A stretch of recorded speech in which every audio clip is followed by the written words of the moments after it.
terpantas, terkini dan sahih. Bila-bila masa, di mana jua. Berita di jari. Subscribe YouTube Buletin TV3. Buletin pagi 26 Disember bersama saya Ramzan Muhammad Saufi. Tajuk utama pagi ini, Jawatan Kuasa Pengurusan Bencana Negeri Sarawak kesan kontak 3 kes positif babitkan warga asing.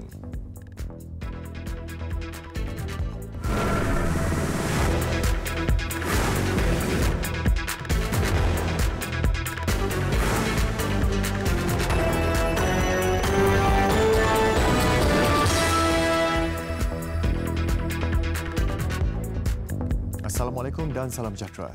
Jawatan Kuasa Pengurusan Bencana Negeri JPBN Sarawak kini giat melakukan pengesanan kontak susulan 3 kes positif baru COVID-19 dikesan di negeri itu dengan salah seorang membabitkan pendatang asing tanpa izin parti. Dalam satu kenyataan, JPBN Sarawak memaklumkan parti terbabit adalah seorang lelaki dari Kalimantan, Indonesia yang ditahan pihak berkuasa ketika masuk ke Sarawak melalui jalan tikus di sempadan Malaysia Indonesia di daerah Lundu 23 Disember lalu. Kenyataan itu turut menyebut satu lagi kes baru membabitkan seorang lelaki warga Thailand yang tiba dari Kuala Lumpur. Individu terbabit ke Miri pada 21 Disember lalu yang didapati positif 2 hari kemudian dan kini dirawat di Hospital Miri. Manakala kes ketiga pula membabitkan seorang lelaki warga Bangladesh yang memasuki Sarawak dari Kuala Lumpur melalui lapangan terbang Kuching Khamis lalu dan didapati positif sebelum dimasukkan ke Hospital Umum Sarawak. Seorang pemilik kedai emas kerugian hampir RM40,000 apabila 2 utas rantai emas dilarikan seorang lelaki yang berpura-pura menjadi pelanggan. Kejadian berlaku di sebuah kedai emas di Bandar Marang, Terengganu petang Khamis lalu. Kejadian dirakam kamera litar tertutup CCTV di premis terbabit. Menurut Ketua Polis Daerah Marang, Deputi Superintendent Muhammad Zain Madris, suspek datang ke premis itu kononnya untuk membeli barangan kemas. Anak pemilik kedai emas itu yang berusia 18 tahun kemudiannya melayan suspek. Setelah melihat barang kemas selama beberapa minit, suspek melarikan diri bersama 2 rantai emas. Kes disiasat mengikut Seksyen 380 Kanun Keseksaan.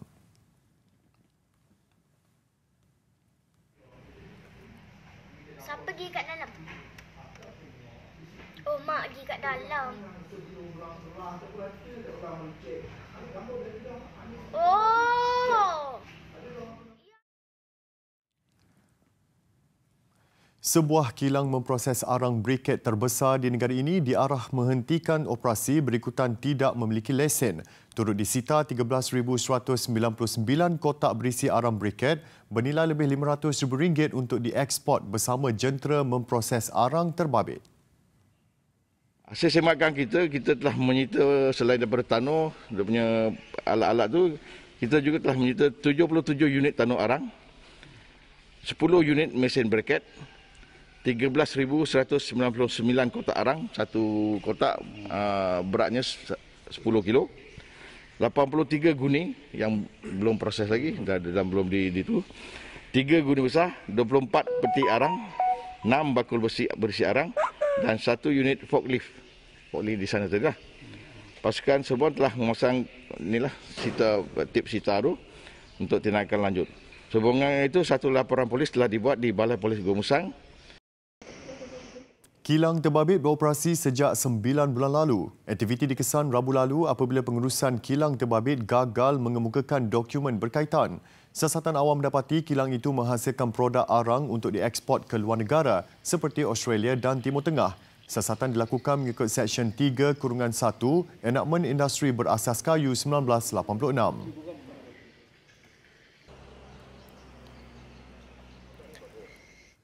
5 suspek disyaki terbabit dalam kes ragut seorang jururawat yang hamil 7 bulan Khamis lalu direman selama 4 hingga 7 hari. Kesemua suspek termasuk 2 wanita dan remaja berusia 16 tahun dihadapkan ke Mahkamah Seremban untuk permohonan reman. Siasatan kes mengikut Seksyen 395 Palang 397 Kanun Kesesaan dan Seksyen 6-1 Akta Bahan Kakisan Letupan Senjata Berbahaya 1958. Semua suspek itu ditahan polis sekitar jam 12.30 tengah hari di sebuah hotel di Seremban. Sebelum itu, seorang daripada suspek terbabit cuba meragut jururawat berkenaan di Bandar Spring Hill. Mangsa berumur 29 tahun cedera di bahagian muka serta tangan. ujian saringan air kencing mendapati 4 daripada suspek positif dadah jenis metamfetamin.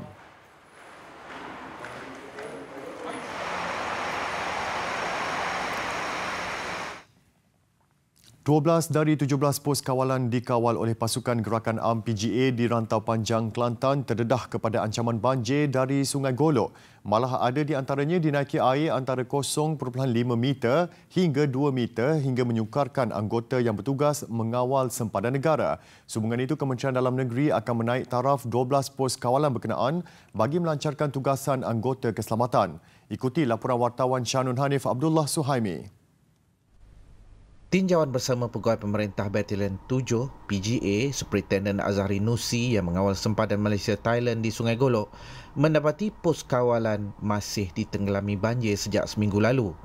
Paras sungai itu di Rantau Panjang 8.89 meter di Paras Amaran masih menyukarkan anggota bertugas mengawal dan bergerak menahan penjenayah kerana paras air yang tinggi ekoran terletak terlalu hampir dengan Sungai Golok. Bagaimanapun, anggota yang bertugas tetap menjalankan tugas menjaga keamanan dan keselamatan negara biarpun sukar.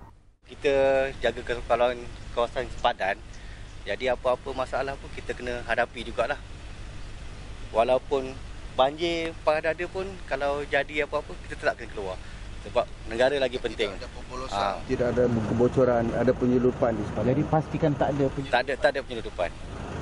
Jadi tetap akan berada di sini. Tetap akan berada di sini. Berapa lama dah tugas di Rantau Panjang? Kalau Rantau Panjang ni dah 7 tahun. 7 tahun. Berapa, maknanya sudah biasa ke berdepan dengan dah 2-3 kali dah berdepan dengan banjir macam ni. Ketika banjir, kesukaran dihadapi apabila terpaksa mengharungi banjir sehingga paras dada ketika mahu menghampiri suspek yang disyaki melakukan jenayah rentas sempadan. Mana lepas ni, tempat ni akan dipindahkan tempat yang... Ya. Jadi adakah itu lebih bagus? Itu paling bagus lah. Lebih bagus lah. Untuk mengelakkan daripada banjir kan. Jadi, biasa macam mana makanan apa semua? Makanan untuk sana tak ada masalah lagi. Kalau bertugas? Bertugas tak ada masalah lagi. Banjir tak ada masalah? Tak ada masalah lagi. Pos Ibrahim Pencen berhampiran pekan Rantau Panjang paling terjejas dinaiki air sehingga hampir 2 meter. Menyebabkan 6 anggota dan seorang pegawai yang bertugas terpaksa dipindahkan operasinya ke kawasan selamat.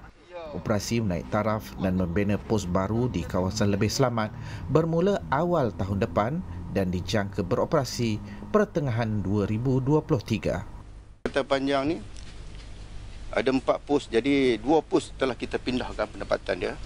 Kita letak di tempat yang selamat lah. Jadi kawasan yang ditimpa bencana ni kawasan Ibrahim Pencen yang naik air hingga 1.5 meter.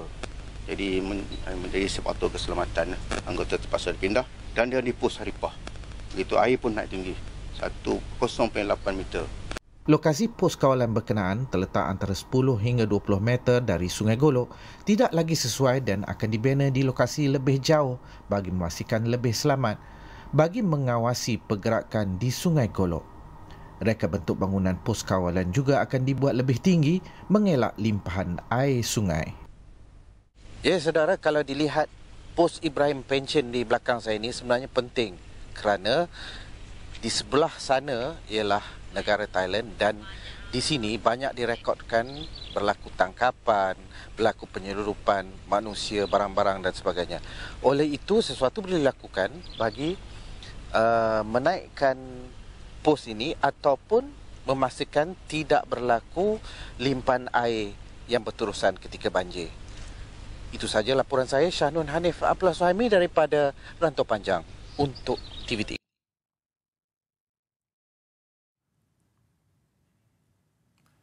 $2,695 pemilik rumah mesra rakyat RMR di Perak masih belum melansaikan tunggakan bayaran berjumlah RM3.6 juta dalam tempoh antara setahun hingga 3 tahun lalu. Pengarah SPMB Perak Tajuh Safwan Abu Hassan bagaimanapun berkata pihaknya akan turun padang untuk mengenal pasti masalah yang dihadapi pemilik RMR berkenaan. Jadi bermula bulan Januari ini kita akan turun padang lah. Kita akan pergi ke rumah-rumah yang tertunggak ni untuk bertanya khabar dan nak tengok apa punca-punca permasalahan lah. Sebab kita tak boleh ambil kira COVID sebagai masalah sebab lebih kurang berapa peratus ni dia punya tunggakan lebih daripada 36 bulan. Jadi kekalangan kewangan tu menyebabkan projek kita banyak yang delay sekarang ni.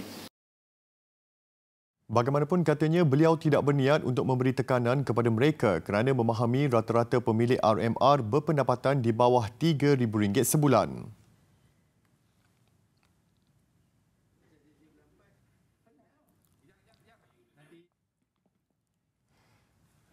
Cuti umum semalam dan hujung minggu menyaksikan orang ramai mengambil kesempatan untuk melancong. Di Pulau Pangkor, lebih 30,000 pelancong dijangka menginap di pulau berkenaan sepanjang Disember ini. Angka itu meningkat sekali ganda berbanding purata bulan sebelumnya. Lonjakan kemasukan pelancong selepas berakhirnya Perintah Kawalan Pergerakan Bersyarat PKPB memang sudah dijangka memandangkan status Pulau Bebas Cukai yang dinikmati Pulau Pangkor sejak awal tahun ini. Tinjauan di Terminal Jeti Lumut mendapati pelancong sudah memenuhi kawasan ini sejak awal pagi semalam. Dalam tempoh PKP dalam satu hari, trip ferry hanya tinggal 5 trip pada satu hari, 5 atau ke 7 trip satu hari. Tetapi pada ketika ini, setiap jam bermula pada jam 7 pagi, kita telah memulakan trip ferry untuk masuk ke Pangkor sehinggalah ke jam 7 petang. Sekiranya ada keperluan, memang kita perlu tambah ferry, Jabatan Laut akan bekerjasama untuk menambah bilangan tersebut.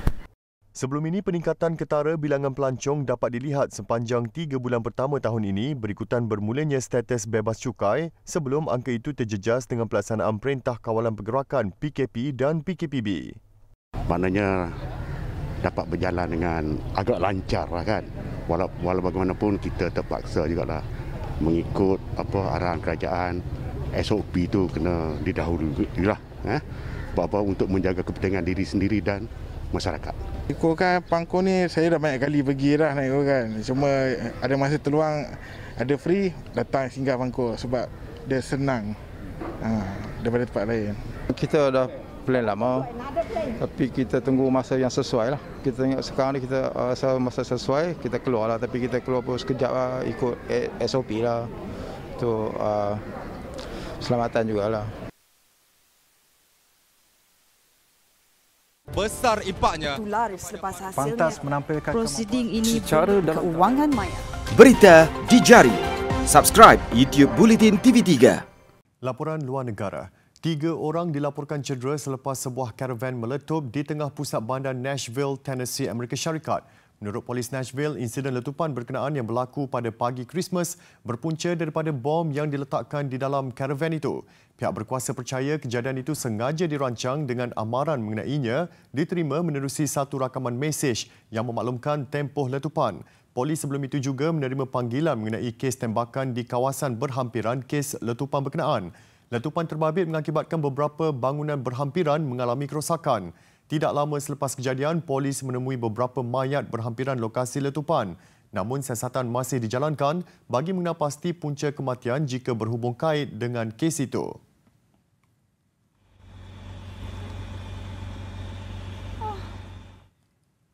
Hong Kong melanjutkan tempoh wajib kuarantin daripada 14 hari kepada 3 minggu membabitkan hampir semua pelancong dan pengunjung antarabangsa bermula semalam. Langkah itu disifatkan penting untuk dilaksanakan bagi mencegah varian baru COVID-19 yang dilaporkan lebih tinggi kadar jangkitannya. Menurut kerajaan, kumpulan pakar menjangkakan tempoh inkubasi bagi virus terbabit adalah lebih 14 hari bagi sesetengah pesakit. Justru pengunjung dari luar perlu menjalani kuarantin wajib di kemudahan hotel yang dikhaskan selama 3 minggu berbanding 2 minggu sebelum ini. Hanya pengunjung yang tiba dari tanah besar China, Macau dan Taiwan dikecualikan daripada peraturan sekatan lebih ketat itu. Kerajaan turut mengumumkan larangan terhadap mana-mana pengunjung yang berada di Afrika Selatan dalam tempoh 21 hari lalu daripada memasuki Hong Kong. Varian baru COVID-19 yang dipercayai lebih tinggi kadar jangkitannya merebak di Afrika Selatan menyebabkan beberapa negara lain menguatkuasakan larangan pengunjung dari negara itu.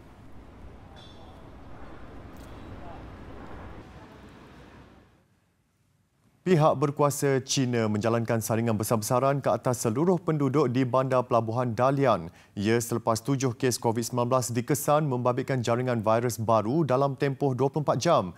Lebih membimbangkan apabila kes itu meningkat kepada 12 kes dalam tempoh amat singkat. Justru Perintah Kawalan Pergerakan diperketat dengan hanya urusan penting dibenarkan keluar daripada kediaman. Sekolah, kawasan awam dan premis perniagaan ditutup. Orang ramai disaran berada dan bekerja dari rumah sehingga tempoh yang akan diumum kelak. Ujian saringan berskala besar juga giat dijalankan di seluruh pelosok kawasan, termasuk kawasan perumahan, pejabat, pengangkutan awam dan restoran. Dalam pada itu, Beijing juga turut meningkatkan tahap amaran waspada apabila 2 kes tanpa simptom dikesan di wilayah itu.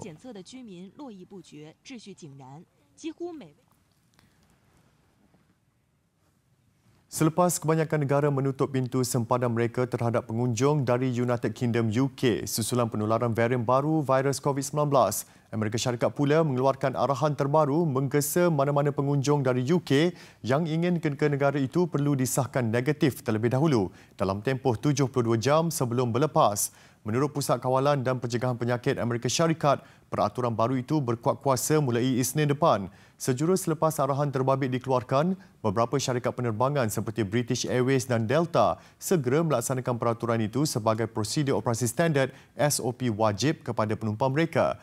Dalam pada itu, Kesatuan Eropah EU mengeluarkan kenyataan menasihatkan negara anggotanya untuk kembali membuka pintu sempadan dan mewajibkan pelaksanaan ujian serta-merta di Balai Ketibaan lapangan terbang kepada semua pengunjung dari UK.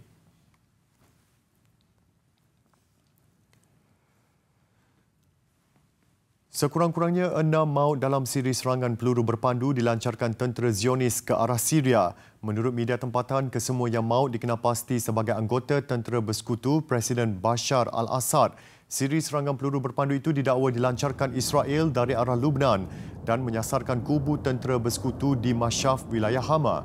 Turut menjadi sasaran ialah sebuah pusat penyelidikan gas sarin yang didakwa dibangunkan Iran di wilayah itu. Dalam pada itu, tentera bersekutu juga mendakwa sebahagian besar peluru berpandu berkenaan berjaya dipintas.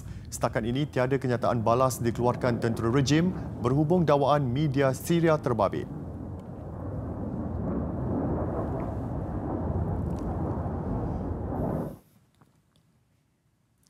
Kira-kira 20 orang pendatang Afrika lemas selepas bot dinaiki mereka karam di Laut Mediterranean berhampiran Tunisia. Menurut pihak berkuasa Tunisia, ketika kejadian, bot yang dipercayai membawa hampir 50 orang karam di Sfax dalam perjalanan menuju ke Itali. 5 daripada penumpang bot berkenaan diselamatkan oleh tentera laut Tunisia. Manakala operasi kini sedang tertumpu bagi mengesan baki 20 lagi penumpang yang masih hilang. Siasatan awal pihak berkuasa Tunisia mendapati keadaan bot yang usang selain faktor cuaca buruk mendorong insiden bot karam itu.